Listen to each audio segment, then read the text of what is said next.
You're listening to Arsenal Pass, a flesh and blood podcast for players by players, and all about strategy, leveling up, and the latest news in the world of Wraith. Welcome to Arsenal Pass. All right, so sitting here in my very cool and comfy apartment in Lille, Hayden and I are here to discuss the breakdown of the Calling Singapore recent results and kind of analyze those leading indicators to better understand how to prepare for Pro Tour number 2 here in Lille, as well as give our personal insight on what we've been doing and how we've been preparing for this specific tournament. But Hayden, let's start it off and let's have you talk about the Calling Singapore, which you were actually able to attend. Yeah, just got in from Singapore a few days ago into a nice...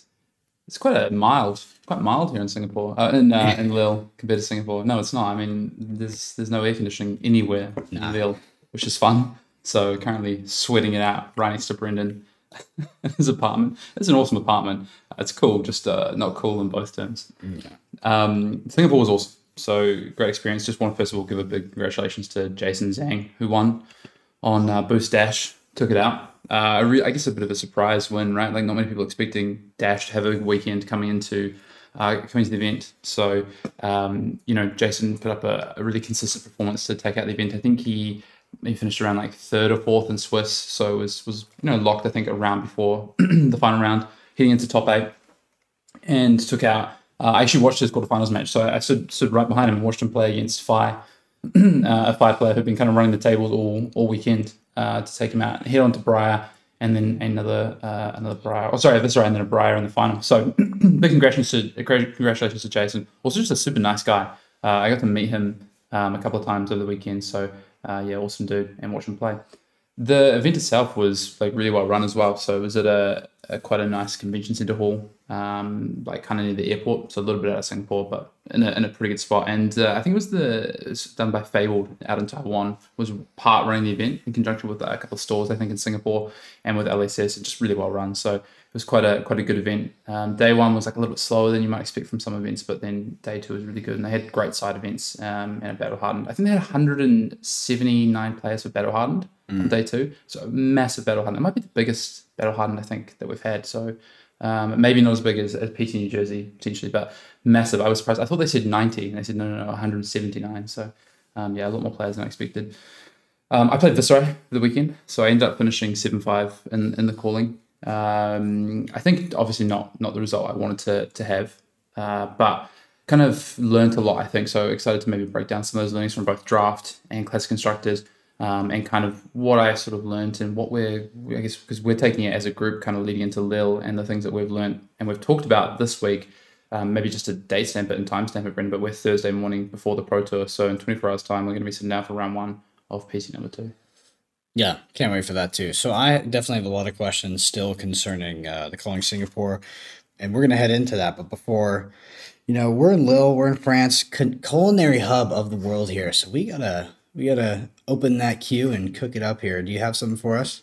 Yeah, I definitely want to start with the Commander Cookout question. We can't disrupt the flow of the Commander Cookout. We're here to get there in Lille. Sure. Little ratatouille for this one.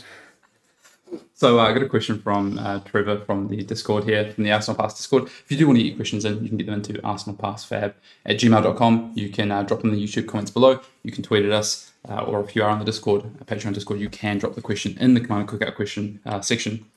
So Trevor says, with the way deck building works in Flesh and Blood, sideboard is included within the 80 cards you present. Many decks will build a core shell of cards, which opens up a lot of possibilities between matchups. It's not unusual for a core to consist of 40 to 50 cards, which is usually vastly different from the 15-card sideboard many of us know from games like Magic the Gathering. Due to this, simply finding a list of Fab TGG often isn't helpful. It's unclear which cards should actually be chosen in a matchup, nor is it easy to construct a deck and balance the pitch ratios appropriately. What tips or advice would you give to newer players looking to get a better understanding of how decks and sideboards are constructed? So there's a few ways to answer that, I think. And I just want to break it down first because I think even at this point in our Fab careers, I will look at lists, and if they are not correctly separated out, like I will also be very confused sometimes. Like how many blues are they playing? How many non-attacks, attacks? Like what are they exactly going for here? So yeah, those vanilla lists that you get off of fabtcg.com that are just kind of straight 80 can be pretty confusing if it's not separated out.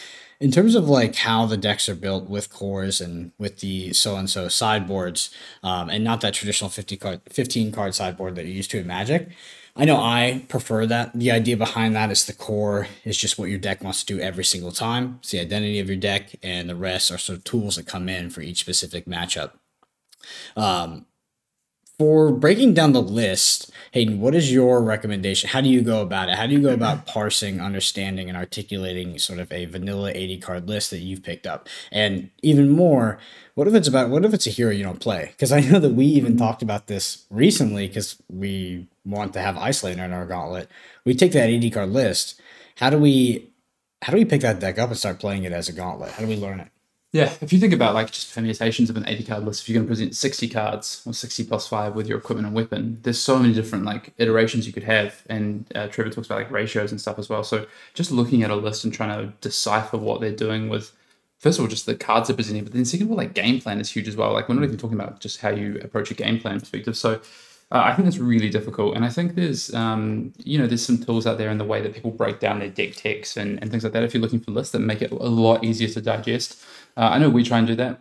We do it differently every time. So you just talked about the kind of one way of, you have a core of your deck, let's say it's 45, 50 cards, and that's the same in every single matchup, never changes. And then 10 to 15 cards come in to get you up to 60. That's one way to approach like deck building and looking at a list. The other way you can look at it is just, a lot of redundancy in cards or specific cards for specific matchups, but not really a core. Lots of things chop and change. You might just start with like the full 80 and you just like, this is what comes out in each matchup. I think the core is always like a really good way to work if you've built your deck that way. Because in reality, I think where we are in the game of Flesh and Blood right now, you want to be able to do something quite repeatable every game. You want to have a really strong sort of proactive strategy, I think, for the most part. And even if you look at it, maybe a deck that's a little bit more reactive, like maybe say a Guardian or something like Icelander, you're still going to have a core of your engine of how you want to win the game. So that's still going to set out your core. So I think that way of looking at a core deck and then adding cards in, even if when you go and write through your notes, you write out what cards come out, you still have that core of the deck at the kind of ethos of what's happening. In terms of approaching and looking at a deck, I would just try and reverse engineer what's happened a lot of the time, and it's not easy. So, maybe I go and look at an 80 card list and I try and decipher what is the core, or I ask someone, or I try and seek out who that person was that played it, or maybe someone knows what the core could have been, or maybe you can find an experienced person at locals who has played that same hero before, and they might be able to decipher what the cards are in that core. I guess the other one is, looking at a deck list just often isn't going to help you. And you might need to look at something like, find a primer on YouTube, find someone who's written an article on one of the websites and break it down from there. There's some great content out there, not just, obviously we've done some stuff with deck text and deck guides, but, and we've had guests come on, but there's lots of other things you could do as well. So I think you just kind of have to get the mind frame if you've come from a different TCG that, don't look at it as, 60 plus 15. Look at it as probably a core of a deck, 45 to 50 plus all your sideboard options that come in. Because you only play this one game, right? It's not really a sideboard, it's actually a pre-board. Mm-hmm. Or the other way is to look at it in terms of the 80 cards and what comes out in each matchup, and just work through and go, what cards suck in this matchup? And that's probably going to help you to decipher what the person was doing. If you take Icelander and they've got a bunch of defense reactions in there, like against the mirror for Icelander, they're not going to come in, right? So you can already start to decipher things like that. Yeah, or you can maybe just have the first inkling of, a game plan such as what that deck is trying to do with Frost Hex, and you're like, oh, I probably don't need this for the aggro matchup, right? I've heard this is a specific card that's meant for, some sort of kind of final game plan for Oldhim or something like that, right? It's pretty easy to sort of pick that card out. I think this is why, decks like straight up lists in Flesh and Blood are just not super valuable all the time, and it is trying to get the insight behind the pilot, get the deck tech, get sort of this deck guide, get this primer, does really build the foundation for just being able to pick up and play that deck.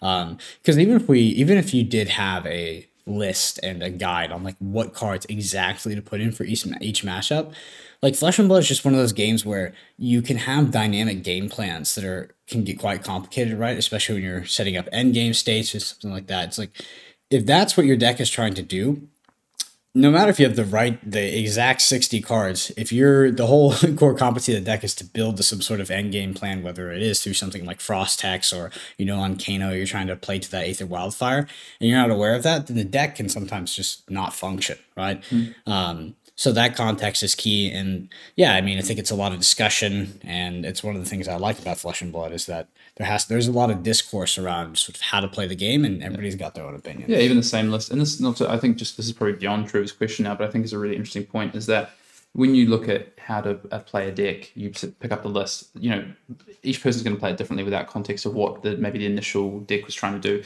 Let's take like Viscerai as an example. You have a card like Become the Arcanite, traditionally a really powerful card. In current Viscerai lists, it kind of doesn't do much. It literally is a blue pitch card.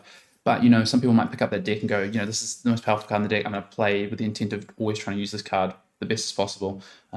So I think you can literally pick up and play it in different ways. So game plans and the context of those are so much more important than the list. If I was to attribute it, I reckon the list itself is like worth 10% of the total, I guess, value you get out of a game plan, a list, a strategy, sideboard notes, and plan. Like the actual list itself is worth like 10% maybe. Like you can't do much with just the list without the context. And I think honestly that's why currently deck builders still get rewarded in this game. People who are good at deck building because they're the ones who are designing these game plans and choosing, the minuteness of cards and knowing exactly what they want the list to do. Yeah, there's not a lot of silver bullets in Flesh and Blood. There are some, but yeah, specific hate cards that it's just like, oh, to win this matchup, I just need to draw this card. It's pretty rare. You'll even find that like if a deck has Arcane Barrier allocated to it, it might not play it in the Wizard matchup or something silly like that. It can be pretty surprising, but. Yeah, I think that we're going beyond the scope of the question, but I think it's a good question because I know personally as a player, I've struggled with it a lot.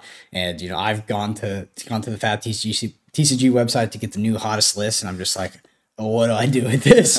Well, it's usually also slightly incorrect, but that's another story. How do you break it down and how do you actually use that? Because you want the information, right? You've gone and you found the information. How do you actually freaking use the information, right? That's often the hard part, is how you use the information. So, just on like the last point, you talk about like cards you put in or, whatever, like these, maybe it's like even as simple as defense reactions and all silver bullets, but they come in these matchups. What do you take out? What's not in the deck?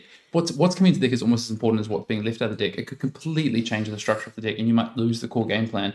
I think about an aggressive deck that puts defense reactions in. That's hurting an aggro plan. So what's actually coming out for those defense reactions? Like, what's the cost? And it's funny that they might come in for the Briar, but then they don't come in for the Viscerai, and you're like, oh, they're kind of the same thing. What is going on here? But yeah, totally. All right, Hayden, let's jump into Singapore because I've got some questions. You were ground floor on that tournament. First thing I just want to say is the meta that showed up. Is it what you expected? Yeah, so I think you've got the metagame breakdown, which you can read off in a second. But first of all, I think my kind of takeaway on day one, walking the table. So I didn't see a metagame breakdown until late day two. Yeah. I knew what the top 16 decks I would think were going into day two. And there was I want to point that out first of all, that amazing, there was 10 different heroes in the top 16 at the end of day one, which is crazy. Obviously draft is part of this event. So it was, maybe just for context, people who don't know about Singapore. Singapore was a split format calling like Utrecht. So it was 6 rounds of draft, 6 rounds of CC. So a pure split format, like we're going to see this weekend in PT Lille. So it was 3 rounds draft day one, then 4 rounds constructed, and then it was 5 rounds on day two. So it was really aggressive. The meta was quite aggressive, and I think from what I understand from just talking to some of the locals and the players in that region, be it Singapore, Thailand, Malaysia, where a lot of players have come from to play. I think about 70% of the players were 80% of the players were from the Asia region. That's pretty normal, pretty aggressive metas. So I know we saw a lot of Rune Blades, but maybe you can give us the breakdown of what it actually looked like there. Yeah, so I'll read off the kind of top few here. So leading, we have Viscerai at 17.2%, followed by Briar and Prism, both tied at 11.1%. Close after, I guess, slightly above that is Phi at 11.9. So kind of all floating around the same percentage there. Briar, Phi, and Prism, and then closely following up is actually Bravo at 7.8%. Then we have Dorinthia at 5.7%. And Jeremiah at 3.7, Dash at 4.9. I just want to mention those. There's some Lexi at 6.6%. The rest of that is kind of just your usual suspects in terms of the soup. Icelander 4.5. That's important to mention because it did see some conversion. But yeah, I mean, the kind of lowest one I mentioned here was Dash at 4.9%. But ended up winning the tournament. Yeah, and there was a couple of Dash floating around as well on top tables. So a good weekend for Dash. I think you look at it, 50% of the meta was aggressive decks though. Yeah. So if I go and extrapolate from when I first saw this, my kind of takeaways and what I saw walking around the tables was, a bit more aggressive than I thought, less Guardian than I thought. I was expecting us to see more Guardian, which I think, decks like Oldhim would have had a good time this weekend if you dodged, things like Prism. But there wasn't that much Prism. Prism was, just over, combined with Dramai, Illusionist was 17%. It wasn't much floating around in terms of that. So I thought Viscera would be the number one most played deck. It was, but I thought it wouldn't be by much. I thought it would be around, 15, 16, 17%, which it kind of was. But then I expected Prism to maybe be 14, 15%, Fire to be 12%, and Briar to be around 10%. It's a bit more Briar than I thought. And I guess, things like Dash, Dorinthia, making up some of that. Bolton even, there's some of these things that made up a bit more of the aggressive tail was maybe a bit longer than I thought as well. Yeah. Which is interesting. This Oldhim 1.6% is actually, Oldhim being one of the least represented heroes, by the way. Pretty much on par with Levia. Pretty surprising. I don't think that Oldhim is like a star in this format, but that is I don't know. I feel like Oldhim is a very good hero. It attacks some of these aggressive decks. Like it has a game plan for it. Players have an affinity towards this deck. Maybe not in that region, right? Which I think might be representative of this percentage. Do you think, I just want to quickly point this out as we kind of extrapolate this into Pro Tour 2 sort of predictions, but do you think that Oldhim 1.6% is going to maintain? Do you think we're going to see more? Because I know as we're preparing for Pro Tour 2, we had Oldhim in mind. We spent time trying to figure out this matchup, but now that I'm looking at it, it's like, what are we doing? What are we doing? So I was really surprised. I think so. That's 3 Oldhim players, I think is what it was in the whole field. One of them was Nick Butcher from Australia, who people would know. I think he's only lost his word to Illusionist. He got a little bit, the gem format, head into Illusionist. So more than you'd expect based on the 16% of Illusionists. But I was super surprised. I mean, like you said, I saw more Levy than I saw Oldhim. That's crazy. There were 2 Levy at the top tables doing well. So it's super interesting to see that. I think we're going to see more. I can't see how we don't. I think the problem with taking a deck like Oldhim into a really wide open meta, I think, is that you don't know what tools to play.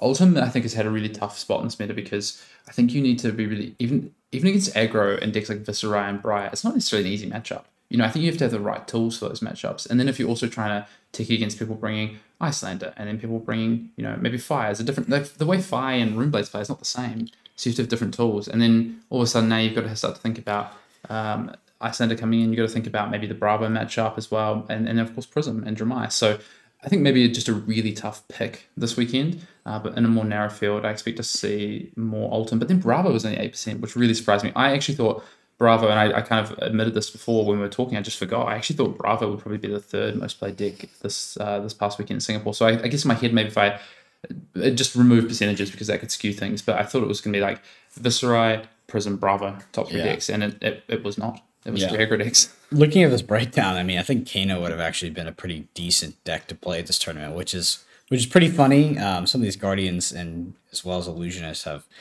made me less confident about that hero coming into Pro Tour 2. But surprising data. Let's just jump into it before we forget. Let's talk about draft, in the hybrid format at that. How did you feel about it? Did you feel like it helped you prepare for Pro Tour 2? And what are some takeaways of playing this format, before the Pro Tour, right? You got a little test run. Exactly that. Singapore was a great warm-up, basically, in terms of didn't get the result I wanted. Also probably was treating it a bit more like an on the way to France. So I'm going to be playing a different deck this weekend. Not that I had planned to. It's just the way that testing's gone this week is that I won't be playing the deck that I played in Singapore. So that's not that crazy. In terms of the split format, I really like it. So I got to play it at Nationals. That was the first kind of flesh and blood experience of a split format. I really enjoy the split format. Starting with draft, I think is great as well because you can leave constructed till afterwards. You get straight in with the draft, which I like. So I enjoyed that format. It's tough though. If you feel that you've got a constructed deck that needs to dodge matchups, then all of a sudden it's like, I can't really drop more than one game in draft. Yeah. And that's tough in a limited format. Limited format, as much as I will, I'll stand there and say how much I love limited formats and how skill intensive they are, there's still variance, right? I lose the die roll and the fire mirror and I don't draw a great hand. I brick all reds in my Icelander on one turn and I only have 18 life to start. There's all these things that can happen in variance. And there's variance in class constructed, there's variance in blitz, etc. But it just ends up being like, okay, I chose to play Ultim this weekend, let's say, I didn't. I played Viscerai, but let's say I did choose to play Ultim. I run into 2 Illusionists, and then in draft, maybe my second draft doesn't go that well. I only have a 2-1 deck, and all of a sudden I'm like on the bubble, maybe not even in top 8, like just from those 3 losses. So the split format can be super punishing, but I also think it's like super rewarding for players who have put in the preparation across both events. Mm-hmm. What did you learn anything specifically from the draft portion of Singapore? Did you have some ideas about the format that were changed in a high level professional setting?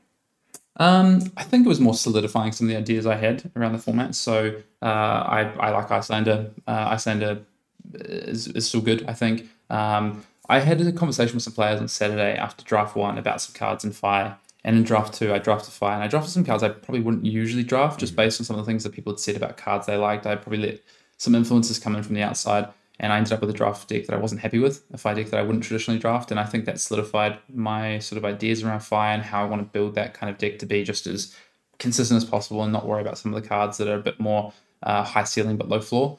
If I can avoid them, pass them on, ship them down. I'm thinking about cards like Flamecall Awakening. I don't particularly love that card. So it probably helped me solidify some thoughts. What I did learn, big learning though, is that, and I've said this before, I think on the pod, is that drafts have metas. Like people will react. So let's say the kind of narrative is being Force Fire. So then all of a sudden, you've got 4 players. You're basically guaranteeing in a lot of pods you're gonna have 4 Fire players. Well, where do you want to position yourself now? Do you want to position yourself as like the 4th Fire, or do you want to go after one of those other heroes and try and be in a 2? There's a meta that evolved, and I think I saw that over the weekend. My first pod was really different to my second pod, and I had in my pod 1, I had a lot of local players from Singapore and Asia, and then in my second pod, I had a lot of players. I think I had 3 Australians in my pod in day 2, and it felt like a very different draft. There's metas within, not just regionally, but also the meta actually develops through the day. And I got to talk to some of the players in my pod about that and kind of how they drafted and how they approached, and they kind of said some of the things, of the patterns of what they saw day 1 weren't necessarily the patterns of what they saw day 2. So cards that they saw maybe go around later in day 1 in the draft weren't going around as late in day 2. People were prioritizing differently because they like to build their decks differently. I think of an example, right? So the Fire draft in day 1. So I drafted Icelander, but the Fire drafters, they were really prioritizing like chain enders. So cards like Rise Up and even like Searing Touch, people were like putting, wanting to have in their deck. Wow. So whereas a card like Searing Touch, I would think is like in the bottom sort of 4 or 5 picks of a draft. Whereas people were taking that maybe mid pack, and they were taking cards like Rise Up like first pick, which is not something I would traditionally maybe expect to see. And then that maybe kind of shifted on day 2 to where I saw, Rise Ups come later and things like that. So just probably really goes back to that idea, and I saw it in practice. I've always thought there's a draft meta, but I saw it in practice over 2 days, and I saw it evolve over the 2 days, which was awesome. Yeah, it's so hard to predict the draft before you go into the draft, no matter how strong the narrative is. Because like this has happened a lot in Tales of Varia, this idea of like, forcing Briar or Old and Fatigue. There's a lot of archetypes back there. And you would just have these really paradoxical draft pods where, you'd either have 5 or 6 Briar, or sometimes you would have 0. And it's just like, because everybody's like, oh, everybody's going to force Briar. I'm not going to go into it. I'm going to stick to this. Maybe Old and Fatigue is like it's Silver Bullet, and then they all go into that. And we see similar narratives here in Uprising around a class like 5. Like a lot of people think, oh, you just need a very average 5 deck to be successful, et cetera, et cetera. But I think that a lot of people are comfortable being the 3rd 5. No one really wants to be the 4th. And if there's a 5th, they're like, nobody wants to be there. Yeah, someone's in a 1, right? Yeah, exactly. Like someone's in a 1. Yeah, nobody wants to be there. So you see people overly avoid it, and sometimes those heroes are underdrafted in some pods, and that decision is actually made before the cards are even opened. Yeah, and that's why I think it's like this draft format more than even like Tails and stuff, because of the Draconic and the like not having the 3 talents to stay open as long, and the 14 card packs, is that I think people this weekend are going to have to back what they know. So we're going into Pro Tour Lille this weekend, and a big kind of takeaway for me is that actually people have to back what they know about this format and take their assumptions, take the things they've learned, and really double down on those. Because if you're kind of wishy-washy on some stuff and you try and say, well, I'm going to go in and adapt to what my pod does, you don't have enough picks to do that in this format with 14 cards in a pack. But also, I think what's going to end up happening is you're just going to end up with decks that you wouldn't usually want to play, or you're not going to dictate the draft. You're going to be dictated to in the draft. I don't think that's where you want to be in Uprising. So I think you're going to see the players who really succeed this weekend really go after what they know. And it's not for some that will be staying open, right? For some that will be, yeah, I know until pick X. I know I want to do XYZ to stay at least semi-open. And that's cool. They commit to that, right? And that's what they do. But I don't think you'll see people have success by sort of changing their draft strategy this weekend, adapting to things they maybe have learned in the last few days and trying to go after that. I think what you'll see is people who have really committed to understanding the Uprising draft format, gone after it and have particular strategies in mind of how they want to draft and what they want to draft and when they need to change picks or abandon picks, do well this weekend in Lille. I think it's really like one of the most important things approaching the draft format in Lille is to be comfortable and be able to draft every class. I think the worst place you could be in is just being like, okay, I'm not going to draft Dramai, no matter what comes around to me. And I know Dramai is the one I pick because there's a lot of sentiment around sort of these middling Dramai decks that tend to 0-3. And I think people avoid that hero because of that. But I remember, we did a draft the other day, and I passed Michael Hamilton, one of the best Dramai decks I've ever seen. He 3-0'd, right? So easy 3-0 as well, to be honest. It's Wow. you got to have that in your toolbox, and I think that it'd be a really scary spot to approach a draft pod and just be like, I'm not drafting Dramai. I've got two choices here because you get three Icelanders and 4 5s, and there's one Dramai. That Dramai is going to be doing very well. So let's head into the construction portion of the calling, right? So we said it was a more aggressive meta. How did you feel about your individual matches and opponents? Yeah, so first of all, what I really want to say, and I think, to be honest, the results show this, when you have 8 players from Asia in the top 8, the players from Asia were really good. Some really good players. And I played against, some really strong opponents. None of my opponents were sort of phoning it in. They were all there to play in to win, which was awesome to see. So my constructed rounds, so 6 rounds of constructed, played Viserai, played the little Viserai. I felt really good about my constructed rounds. So I lost to Viserai Mirror. I learned a ton from that game. I think I set up incorrectly for the game. I think I played against a good player, Melvin, playing Viserai. He's a Singaporean local. And I thought that he was probably going to play differently. I thought he was going to play a bit more greedy than he did. And he just played really tight, set up really well. I chose the wrong decision after winning the dice roll, and he just punished me for it. But I still felt good about sort of the rounds. And then my other loss was I lost to Kano. In the very last round of the event, I lost to Fahad from Melbourne, who's a very good Kano player. We had a pretty funny game, actually. He just kind of like, his last round, we're both, I don't think either of us can cash at this point. I think if either of us were in like 33rd or 34th and miss cash. And he just kind of like, I think I've lost this, goes through the motions, and then just finds like a chain lightning, like tome kill off the top to like just destroy me on the final turn of the game. But yeah, I played against a lot of aggressive decks. I played against Akatsu, for instance. I played against 1 Prism. Outside of that, I played 2 Mirrors, I think, and then the Kano as well. It was a really interesting sort of constructive portion in terms of, I guess, what I said before, expecting these aggressive decks. Didn't see Guardian, didn't play a Guardian, and Prism was probably, I didn't play a Briar, didn't play a Fire, for instance. So, I had a bit of a mixed bag in terms of what I played against. But I think you have to expect that in open events, and that's part of the reason I played Viserai last weekend is I thought the event was going to be open, even though I thought it was going to be Viserai, Bravo, Prism, the top 3 decks. I still thought, they would be no more than maybe 15, 16% any one of them, and probably around like 12 to 15 max. Yeah, so let's talk about the Viserai pick because it was the most represented deck, but also didn't convert super well into top 8, may have converted well into day 2. How did you feel about Viserai going into that format? Was it sort of the equalizer, the jack of all trades, just the safe pick? And why do you think that it didn't end up converting into the top 8 where, we'll talk about its relative over here, Briar, that seemed to do very well? Yeah, Mr. Reliable is what I call Viserai, I think, in an open like this. I think it's probably worth noting just what the top 8 decks were just before I start talking about this as well. So we ended up with 4 Briar in top 8. Yep. Yeah, 4 Briar, Icelander, Dash, Fi. I thought there was 1 Prism, but maybe not. No Prism. No Prism. So I'm just trying to go through that. Yeah, 4, and then a Fi, a Dash, an Icelander. I'm sure we can find top 8 here. Yeah, here we go. So Dash, Viserai, Fi, Icelander, 4 Briar. Yeah. The Icelander, okay, yeah. No, I missed the Viserai. No, I was saying I thought the Icelander was a Prism. Oh, yeah, sure. So, yeah, I guess in terms of what I played, I felt really good about the deck. I felt like it was the right call for the weekend. I wasn't surprised to see Viscerai. Worth noting is there was quite a few Viscerais in top 16 as well. So, and then I guess why Briar did well this weekend. I think Briar has the ability to just explode, right? In other aggro decks, against other aggro decks. It's also good into mostly an open field. Yeah, I don't know. I think it's hard to say when you have draft as like part of the portion as well. So I don't know the players in top 8, what their individual constructed records were.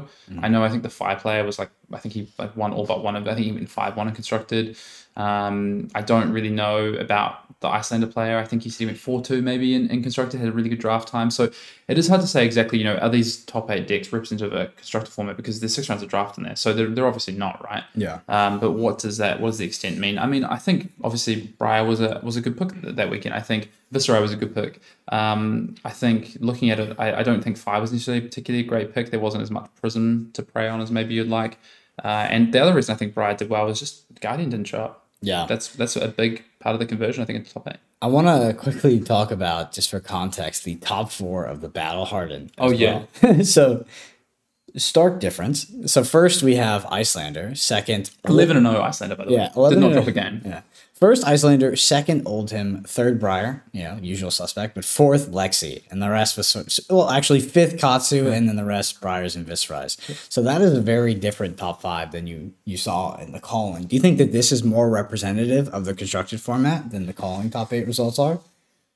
They're pretty similar. I think, there's still no Prism. Yeah, still 16 decks into top 8. And this is full constructed Battle Hardened, right? No draft in this Battle Hardened. No Prism. That really surprises me. Like, as much as, the narrative, I think right now, and I think you've said it, I've still been kind of positive on the power of Prism, but the narrative, I think, has been, how can you take Prism into a meta where you're 40 to 50% aggro right now? And I guess that's kind of showing in the results, right? Like, that is what we're seeing. So, all that being said, I expect to see Prism this weekend. Definitely. So...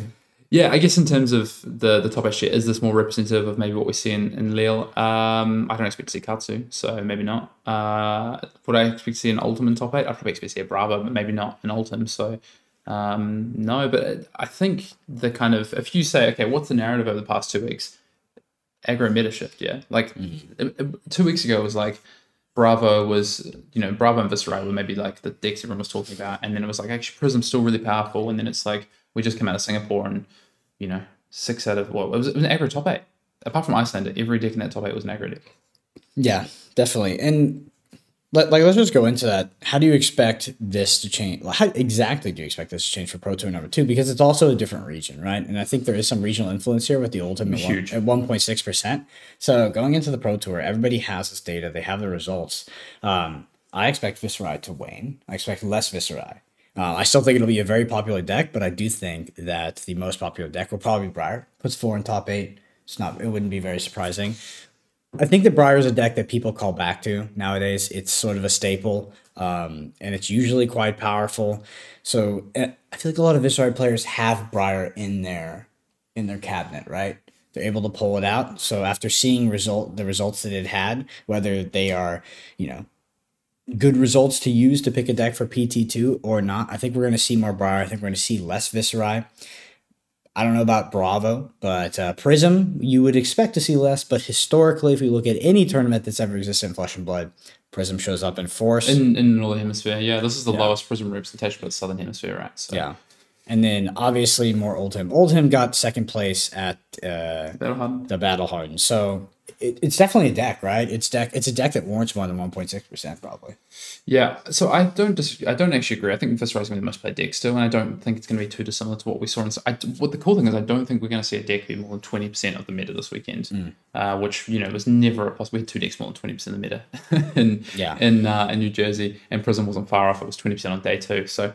I expect Viscerai to be the most played deck. I think Briar might climb in popularity a little bit. Yeah, I agree after that performance. But I also think people are locked into decks. I think people understand that there's some regionality to this meta. The Singapore meta, very aggressive. Like, that's what I was told, and that's what we kind of saw.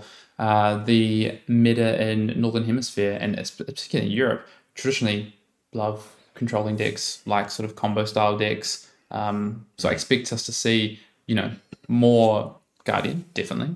But also, probably to see a bit more Prism. So if I was to say, where does the share come out of? I think probably 5 to 7%, maybe 10% aggro drop. and we start to see a bit of a balance out of people trying to prey on some aggro decks, and then people trying to prey on the decks that prey on the aggro decks, right? That's how you try and win an event, right? Is you make sure you have the deck to beat the deck. You know what I just realized? Being in Northern Europe here, we're in the arena of Bolton combo. This is a stomping ground. I don't know if you remember Road to Nationals, but Sir Bolton with his sabers won a lot of those tournaments, and these boys love Bolton. I'm just kidding. I don't know how well Bolton is going to do, but you did mention that combo was quite popular out here. So do you know what it is? I think the reason combo is popular here. I don't know why control's popular here, but I think the reason combo is popular here is that you get through your game. You get through your game quickly, and you get to stand up and not continue to sweat in the seat that you just sat in. So. Over under on there being air conditioning at the venue this weekend? I'll take the under because there's been air conditioning nowhere. Exactly 0. No, I went to a bar last night that had air conditioning. 33 degrees, just wasn't on. No, it just wasn't. Oh my god. So let's just head in. Let's extrapolate, right? Let's talk about Pro Tour number 2. How have you been preparing, and what is your general sentiment? How are you feeling? Yeah, I mean, I feel good. It's interesting. It's I initially felt like a real stark contrast to PT1, where I guess the story of my PT1 is that I worked for ages on a particular deck, kind of flip flopped on a few things, and then ultimately made a really late audible change to a deck that between yourself and Sasha felt really attacked the format, and I agree. This time has been very different. I felt there was much less ways to break the meta, right? There were much less ways. The meta's wider. I don't think there is a way, to be honest, after all. We'll find out. But the meta is a lot more diverse. Yeah. Look at the top 16 players after day 1 in Singapore, 10 heroes represented. You look at no more than 17% in Singapore of one single hero. Like the meta is much more open than it has been ever before in Flesh and Blood, which is crazy. So it's a lot harder. It's a very different preparation this time. I think I felt really comfortable on a deck for a very long time. I played Viserai at Singapore because it's just like a comfort pick for me. But I've played a lot of stuff in testing so far this season. And I think you need to. I think you need to be across a few decks because the meta's been shifting and changing. So yeah, in terms of the preparation itself, a lot of work's gone on in the last 3 days, which you can attest to sort of select the deck. None of us were locked coming to Lille. Literally the opposite. I think we had 3 or 4 decks kind of that we were considering. So Viserai was definitely one for me. Prism's definitely one. Briar and Guardian. Yeah. Well, Kano for you. I had Bravo in the backpack. So definitely there was a multitude of heroes I was considering, but there was nothing really too fringe or out there that was ever in consideration, which is I was kind of sad about. Honestly, I flew over to Lille I didn't fly with a deck. I flew with cards in my bag. Yeah, that's right. We really didn't have a deck. And that's what we spent the last kind of 48 hours doing. I think, unfortunately there isn't, I don't know if there's a way to completely break the meta, especially from a combo perspective. I think you can get edge, but gone are the days. Those kind of combo decks, they do really well into these established formats where it's very predictable. There's this bully, and everybody kind of has a blind eye to the rest of the a lot of the tools that are available because they're so hyper focused on this oppressive deck that is sort of reigning supreme in the meta. Yeah, Viserai and the sort of end of the Briar Lightning era, the Kano deck last time, Bravo. yeah. With the metas, where they've been a lot narrower, it's a lot easier to metagame these. The conversation we've had this week, right, is we're preparing for Pro Tour Lille. We try and break down what we think the meta is going to be, but ultimately, 50% of the meta alone could come from, the top 50% of the meta could come from 4 to 5 decks. I expect it to. Which is so hard to prepare for. Last time, the top 50% of the meta came from 2 decks. Yeah, 2 decks. Much easier to prepare for. Yep, 100%. And we also have to, I don't know how we would, we actually, well, you can incorporate this sort of dual format, draft and constructed, into your deck choice. It's hard to pick a deck that has these really bad matchups, right? It's hard to justify something like Prism, especially in the context there's going to be a lot of aggro running around. But you take Prism, you might have literal buys into some of these Guardian players, but you could have a really tough time getting paired into 5s. Yeah, so I think you've got 2 decisions to make. The first thing is to understand what you think the meta is going to be, and then try and make just a constructed pick based off that. Can I just pick a deck that's going to 8-0 constructed? That's what we're playing this weekend, 8 rounds constructed, or a 7-1. And then the next piece is, okay, how good do I feel about the draft format? What do I expect? What's a satisfactory record for me, or the record I need to achieve to feel like I can win this event? Is it 4-2? Is it 5-1? If it's 4-2, all of a sudden I can only drop one run round in constructed, max 2. It's one round really, maybe the last round of Swiss, but it's one round of constructed.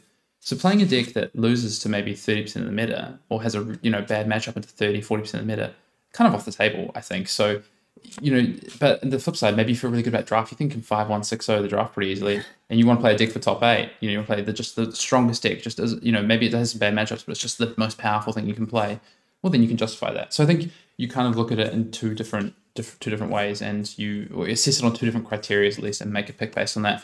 And I think to a degree, I think that's what we've done. But also we just tried to, what's the best deck? Yeah, it's so wide open. It's really funny you say that. You're talking about if you think you can 6-0 the draft format. It's just a little anecdote, but I actually haven't met anybody who came to me with that sentiment. Where like in Tales of Aria, I would go into drafts where I felt like I could consistently 3-0 them, and 2-1 at worst, right? Yeah. But I feel most of the people I talk to, and these are some of your top thought leaders in this format, right? Like your Michael Fangs and Yon G's, and all these people that have recently kind of been talking a lot about this format. Like they'll come in, they're like, I'm trying to it would be great to 2-1, 3-0. That's amazing. But I haven't really met anybody who's just like, yep, the draft format is my edge. I am 3-0ing all of them, and then I can take my losses in constructed. I haven't heard any of that. No. I mean, I 3-3 draft in Singapore. Yeah. I felt like I probably could have 4-2'd potentially, but even then, like, that's not a great record. Mm-mm. Do you know what I mean? I 2-1 my first draft with one of the best isolated decks I've ever had. So it's tough. And I mean, I hope Michael doesn't mind me saying this. I got to spend some time with Michael at the venue over the weekend. Michael Feng, who I have a lot of respect for, obviously the Attack for 20 podcast. They do a great job. Went 2-4 in draft. I think he XO constructed, but 2-4 in draft. And that's not a slight against Michael. I think he's a phenomenal player and has a really great insight of the limited format. Just wasn't his day on limited, And I look on the flip side of that. Our friend of the show, Jason Long, 4-time top 8 calling competitor, 6-0 draft. Did he top 8? He didn't top 8. That's the first time, right? I know. 6-0 draft. I think it's his second calling top 8 he's missed. But 6-0 draft. So I think he felt really positive about draft, but he also felt really positive about his constructed deck side. Yeah, it's tough. So kind of, do you have any parting thoughts as we head into the Pro Tour tomorrow? Just like, how are you feeling? What do you think? Like, any general takeaways as we sort of close out? Yeah, I just want to share, I guess, one last kind of little tidbit is that this week has been the Pro Tour for me. Like, for me, once you get to sit down at round 1 for the weekend, the work's done. Yeah. Like, honestly, I'm there to play hard, but enjoy myself, have a great time, try and win the event. But ultimately, all the work has already happened. The testing has happened. I can't change my deck at that point. I can't change my draft strategy really at that point unless I panic and go and talk to someone before the draft and get a download of something that ultimately, probably for me, is not even going to work anyway. So to be honest, by the time we get to sort of go to bed tonight, get up in the morning, get to the venue, I'm going to feel a lot more relaxed. And that is kind of how it works with testing, I think. At least that's been our experience so far. It was the same for New Jersey. All the work happened before, and then you get to the event. And it's kind of, it sounds weird, like to say it's all downhill from there because you've got to battle through hard, but that's the enjoyable part. Like, not that testing is enjoyable. Like, I get to play a big event and just be in the moment, and everything I've learned is already there. I'm trying to just play the game, play my best, and have an awesome time. Weirdly enough, I would say that the actual tournament is the relaxing part. Because I feel like the testing and stuff, it's a lot of cramming, it's a lot of tests, it's a lot of stressing. Mental strain. Yeah, like you're really trying to get something done in a time span that is probably too short. And I feel like once you lock in, you're at that there's nothing you can do, and everything is sort of deterministic at that point for how much you've tested. Obviously there is like high stakes gameplay, there's being aware, there's making good plays, playing tight, but I mean that stuff just pales in comparison to those 2, 3, 4 days leading up to a tournament where you're just like, I mean, we flew over to Lille with just cards in the bag. There was no deck, and that was definitely a bit stressful, but I think in this sort of meta, there was nothing else we could have done. Like, I think that was the best strategy, was to sort of figure out a way to react to Singapore, and just work off of that, because I didn't have my sort of religious experience with Kano again. I think when you say work off the back of Singapore, it's not like we just looked at Singapore and said, this is what the meta is going to be, let's adapt from there. But Singapore results helped a lot. And in terms of, this idea of, I want to point out that it's probably not the common thing to do to rock up with cards in a bag and work out a deck, the day before, 2 days before the Pro Tour. And it's not like we just started testing. We've been testing a lot over the past few weeks. And what we've been learning is, what do certain archetypes do? What do certain groups of cards do? How can we build a deck? What is the meta? Understand the meta, understand the key players. That's what we've been doing. So when we come to this kind of standpoint where all three of us sit around a table for 3 days straight, basically, what we're doing is trying to decipher that. We don't have to play actually, a million testing games. We're actually just working on iterations of things that we already know about, and going from there. So it's not, I just want to point out that it's not like we've come and gone, let's just build a deck from scratch with no learnings. Like we have so much in the pipeline already. It's just trying to adapt. Now that it's much easier when you're sat around a table all together. We've just had discussions about certain cards, strategies for the past 3 days. And after this pod wraps up Thursday morning here, we're going to go write up our game plans, play the last few sort of games to get reps in, and that's it. We're done. We're ready to play the event this weekend. All done and dusted. So look, overall, I feel really good. I feel as good as I can for draft. I feel like we've got the right deck for Classic Constructed that we kind of literally, time of recording, we wrapped up like 12 hours ago. I mean, the list isn't even solidified. We've got to finish that today, but feel pretty good. Imagine having a solidified list, 12 hours. I like it. But that's how we like to roll. That's what we found has worked for us. So we'll see. Maybe we have to change the approach next time. To be honest, maybe the mid is a lot more targetable next time, and we don't have to take this approach. Yeah, it won't necessarily be the same next time. It wasn't a very targetable meta. That's it. Like that's what it came down to. Is like I don't think this. Yeah, like you're used to having 2 to 3 top decks. This one you see a lot of representation. It was hard to target, and I'm not disappointed with the process this time at all. It was just a bit stressful. That's it. But I feel like we ended up on a really good deck. I'm very confident. And that's really all you can ask for, right? Like if this is the method that it took to be successful, that's fine. Because I much prefer this than walking up and feeling like I'm just playing some deck, right? Like that I just like pulled off the internet or like, something like that. So I'm happy with it. Yeah, I think you've got my big takeaway from the first 2 Pro Tours, and obviously we haven't played PT2 yet, but just even preparing for it, is that taking something off the rack is going to be very difficult. Everyone knows what you're doing. You have game plans that, because people have tested into it, you're probably at best realistically like 60%, unless it's like a matchup that's super polarizing. And honestly, it's more like 50-50, 55%. And you're not really giving yourself the edge that you need to win these events, I think. I think, look at Pablo winning with Chain, like his list wasn't an off the rack list, right? Like he put a lot of work into that and chose really carefully the cards he played in that format to make sure he could get the best out of that top 8, to be honest. You saw 2 Kano decks in the top, there's all these different things. So yeah, let's go play a Pro Tour though. Before we wrap up and sign off, I guess what we're going to say is no Google review this week. Me and Brendan are sitting here across from the laptop. But if you do want to get your Google review and you can, go and ratethispodcast.com/Arsenal Pass. It'll take you to your preferred listening platform and you can give us a review. Really helps us out. Nice 5-star review and a cheeky, funny review for Brendan. He'll love it. And Brendan, anything else to say before we sign off? Nope, that's it. This one, I think we're going to go up on time. Hopefully. Yeah, I think so. On time this time around. Too many times. But yeah, I just want to mention as well, we talk about our janky setup. We're sitting here in, you're right, like a 30 Celsius apartment with a Yeti mic sitting in a cup. Once again, that cup has been really reliable, to be honest, on my laptop. But yeah, signing off, Hayden and I are on Twitter. Hayden is at Fien_Dale. I'm at Brendan APG. Check out the Arsenal Pass YouTube channel. We're going to have a bunch of content coming that way after the Pro Tour. Got some deck techs, deck guides. And, coming into Worlds, we've got a lot of formats to prepare for, which means a lot of content. Got some of those Blitz deck techs. We're talking about the best deck in the world, Kano Blitz. Anyway, thank you all for listening, and we'll see you next week. See you later.